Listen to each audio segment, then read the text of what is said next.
Daily. Taste the Daily. யார் கண்ணன் வந்து முதல் புள்ளியார் சுழி போட்டது கலைப்புலின்ற ஒரு பெயர் எழுதினார் 1984. அதுதான் யார் அவர் அன்றைக்கி எழுதின எழுத்து இன்றும் என்றும் அது நிலைத்து கொண்டிருக்கிறது. ஆனால் அவரை சந்தித்தது வந்து சுரேஷ் மஹாலில் டப்பிங் தேட்டரில் நான் அவரை முதல் சந்திக்கிறேன். அப்போ வந்து கை கொடுக்கும் கை படத்துடைய டப்பிங் சவுகார் ஜானியம்மா வந்து டப்பிங் பேசிட்டு போகிறாங்க. மகேந்திர சார் இல்லைப்பா, மகேந்திர இருந்தால் கூட தப்பிச்சிக்கலாம்ப்பா டப்பிங்கில், இந்த கண்ணங்கிட்ட மாட்டிங்கன்னு அவஸ்தப்படுறத அது விடவே மாட்டேன்றான், அப்படி சீரும் சிறப்புமாக செதுக்கிறான் ஒவ்வொரு ஃப்ரேமையும் அப்படின்னு சொன்னாங்க. யார் அந்த கண்ணன் அப்படின்னு கூப்பிட்டு பேசினேன். அப்போ 2 பேரும் வந்தாங்க, சக்தி சுப்பிரமணியம், மதுக்கூர் கண்ணன்.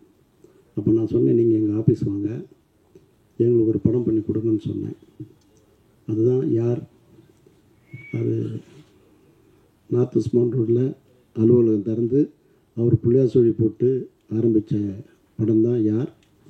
அது வந்து அதில் வந்து என்னென்னா, அதில் சற்றொப்ப இந்த விழாவில் மொத்தத்தில் என்னவோ ஒரு உண்மை முழு லட்சம் போட்டு காட்டத்தான் செய்கிறது.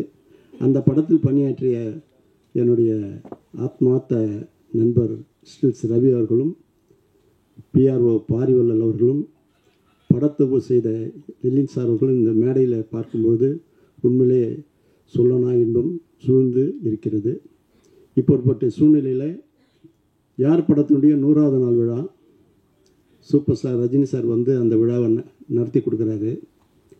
அவர் வந்து மேடையில் பேசும்போது சொல்கிறாரு, இந்த மாதிரி நானும் பார்க்கும்போது எனக்கு ஏழை நண்பன் பணக்கார நண்பன் ஒரு கதையை சொல்லி ஏழை நண்பனாக தான் நினைக்கிறேன், இப்படிப்பட்ட பணக்காரலாம் மேடையில் வச்சுருக்கிறாரு, அவருக்கு ஒரு படம் பண்ணி தரப்போகிறேன்னு சொல்லி அன்றைக்கி நைட்டு கண்ணனை கூப்பிட்டு எனக்காக ஒரு கதை சொல்லினார். கண்ணை வேற ஒரு கதைக்கு போனார், அவர் கதையை விட்டுட்டார். அது ஒரு சின்ன வருத்தம் எனக்கு வாழ்நாளெலாம் அது வருத்தம் இருக்க தான் செய்யும். எப்படியாப்பட்ட ஒரு வாய்ப்பை மிஸ் பண்ணி கண்ணை கனியமதியன் போனாருன்றது ஒரு அதாவது அவருடைய கவித்துவமான ஒரு கலைஞன். அள்ளித்தந்த வானம் மண்ணை இல்லவா, சொல்லித்தந்த பூமி தந்தை இல்லவான்னு எழுதினவர் இல்லையா, அது இன்றைக்கு எல்லாருக்கும் பிடிச்ச பாட்டாக அங்கேயும் கனாதபடி எங்கும் ஒழிச்சின்னு இருக்குது. அப்படிப்பட்ட கண்ணன் வந்து மகேந்திரன் சார் பேரில் ஆரம்பிக்கும்பொழுது மகேந்திரன் சாருக்கு எனக்கு ஒரு பெரிய ஒரு நட்பு இருக்குது.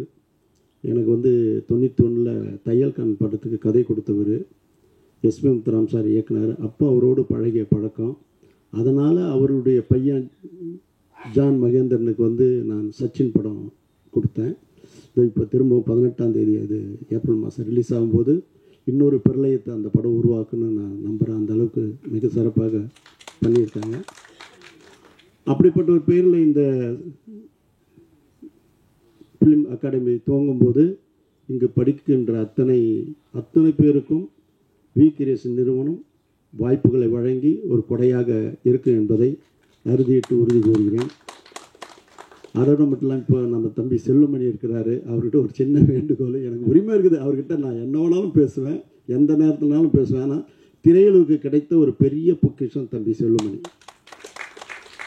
அவருக்கு இருக்கக்கூடிய சூழலில் அப்படிப்பட்ட ஒரு சிறப்பான ஒரு கலைஞர் தன்னை தாழ்த்திக்கின்னு தன்னை வருத்திக்கின்னு இந்த திரையுலகத்துக்காக சேவை செஞ்சுன்னு இருக்கிறாரு.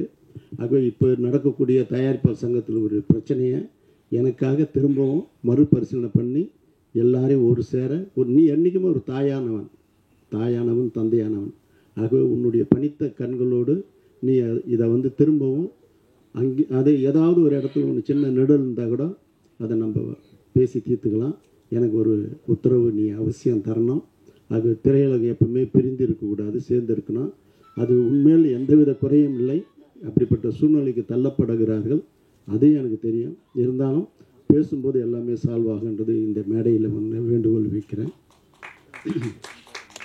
மேடையில் இருக்கக்கூடிய மோகன் சார் பார்த்து சொன்னேன்னா நான் நிறைய சொல்ல வேண்டியது இருக்குது. நான் அதிகமாக அவர்கிட்ட சிற்றுண்டி வாங்கி சாப்பிட்ருக்குறேன், டிரைவிங்லேயும் நியூ உட்லண்ட்ஸ்லேயும் அந்த மாதிரி அவர்கிட்ட சாப்பிட்ருக்கேன். ஆனால் எங்களுக்குள்ளே கொஞ்சம் சூழ்நிலை 3-4 முறை ட்ரை பண்ணி படம் பண்ண முடியாத சூழ்நிலையே போயிடுச்சு. இல்லைன்னா அந்த காலத்துலேயே தாகு படத்தை நாங்கள் எடுத்திருக்க வேண்டியது 2 கதாநாயகிகளை போட்டு என்ன சூழ்நிலை அது நடக்காமல் போச்சு. அப்படிப்பட்ட சூழ்நிலையில் எனக்கு வந்து கண்ணனை பற்றி சொன்னால், என்னை வந்து ஒரு சிச்சுவேஷனில் அவரே மிகப்பெரிய பாடல் ஆசிரியர். அப்படிப்பட்ட அவர் வந்து என்னுடைய படத்திலேயே ஒரு பாட்டு இது, ஆனை மேலே அம்பாரியம் ஆடுகிறது சிங்காரியம், போன வாரம் சிங்கப்பூரம் இந்த வாரம் தஞ்சாவூரம் அப்படின்னு அவர் எழுதினார். என்னை வந்து ஆனை மேலே அம்பாரியாக என்னை எத்தும் போய் உட்கார வச்சு அழகு பார்த்தவர். அதுக்கு வந்து நடன அசைவுகளை சொல்லி தந்த சகோதரி ஜீவா யார்கண்ணன் அவர்களே இந்த நேரத்தில் மகிழ்கிறேன். ஆகவே இப்படிப்பட்ட சூழ்நிலையில் இங்கே மேடைக்கு அருகில் இருக்கக்கூடிய முத்துலிங்கம் சாருக்கு வந்து 50வது பொன்விழா ஆண்டு. நேற்று தினம் என்னுடைய உறவினர் தவறுனதால் அந்த ஃபங்க்ஷனில் என்னால் கலந்துக்க முடியல. அதனால தான் இன்றைக்கி அவருக்கு ஒத்து சொல்லணும்னா, அவர் முதல் நான் கேள்விப்பட்டதை சொல்கிறேன், அவரை பாராட்டணும். ஏன்னா 50 பொன்விழான்றது சாதாரண இல்லை, 1600 பாடல்கள் எழுதியிருக்கிறாரு. அவர் எழுதிய முதல் பாடல் வந்து பொண்ணுக்கு தங்க மனசுலன்னு நான் நினைக்கிறேன். தஞ்சாவூர் சீமையிலே தாவி வந்த புண்ணியமான்ற பாடல் தான் அவர் எழுதுந்து. ஆனால் அவர் முதல் எழுதுந்து சபைக்கு அரங்கேறுமான்றது தெரியாத என்ன பண்ணார், பாலமுருகன் சார் அது என்னுடைய பாடல் நான் எழுதுனேன்னு சொல்லி பாலமுருகன் எழுதுன்னு சொல்லி கொடுத்து பண்ணார். ஆனால் அதுக்கு உண்மையிலே இசையமைத்தது இளையராஜா தான். ஆனால் அது வந்து ஜிகே வெங்கடேஷன் சொல்லுவாங்க. அப்படி அதுக்கப்புறம் தான் அது பிரமாதமாக இருந்து சொன்னோன்னா, இல்லை இவர் தான் எழுதினார்னு அப்போ தான் இவர் எடுத்து போய் உட்கார வைக்கிறாங்க. இவருடைய பிடிவாதம் வந்து எப்படின்னா சொல்லணும், அது கூட நான் கேள்விப்பட்டது தான். முதல் பாடல் பதிவாகாமல், முதல் பாடல் எழுதாமல் நான் காலணியே அணிய மாட்டேன் என்று சபதம் விட்டதாக கேள்வி. உண்மையா? இப்படிலாம் ஒரு வரலாறு பதிந்த நினைவுகள் தான் இருக்குது. ஆகவே இங்கே பாரிவல்லில் நான் பார்க்கணுன்னு விரும்புகிறேன். ரவி சாரை பார்த்துட்டேன், வேண்டுகோள் வச்சிருக்கிறாரு எடிட்டர் லெலின் சார். அவருக்கு கோபம் வரலன்னா அவர் எத்தனையோ படங்களை பண்ணுவார். அவர் கோபத்தை சினம் தவிர்த்துக்கணும், அவ்வளோதான் நான் அவர்கிட்ட கேட்டுக்கிறது. மேடையில் இருக்கிற அத்தனை கலைஞர்களையும் நான் சிறப்பு கூறுறேன். நீதித்துறை சார்ந்தவங்களாம் இருக்காங்க. நான் நல்லவன் படத்தில் வந்து ஒரு சட்டத்துறை சார்ந்த ஒரு நீதிமன்றத்தில் வாதாடக்கூடிய நான் எழுதினேன். கலைஞருடைய என்னுடைய நாடி நரம்பில் ஓடும் குரல் நீக்கம் இருந்து கலைஞரை நினச்சி தான் அந்த சீனை எழுதினேன். பாலச்சந்திர பார்த்துட்டு ஹேட்ஸாப் தானு என் படத்துக்கு நீயோ வசனம் எழுதுன்னு சொன்னார். அந்த தான் அப்படிப்பட்ட ஒரு சூழலில் சட்டத்துறையில் இருக்கிறவங்களாம் அது மேலே அதாவது அதை நேசிக்கிறவங்களும் இந்த மேடையில் இருக்கிறாங்கன்றது சொல்கிறேன். செல்வமணி நிறைய சட்டத்தை படித்து சட்டத்திலேயே நிறைய வாதிடக்கூடிய ஒரு வல்லமை பெற்றவர். மேடையில் இருக்கக்கூடிய அத்தனை சிறப்பாளர்களுக்கும் என்னுடைய எண்ணங்களை பதிவு செய்கிறேன்.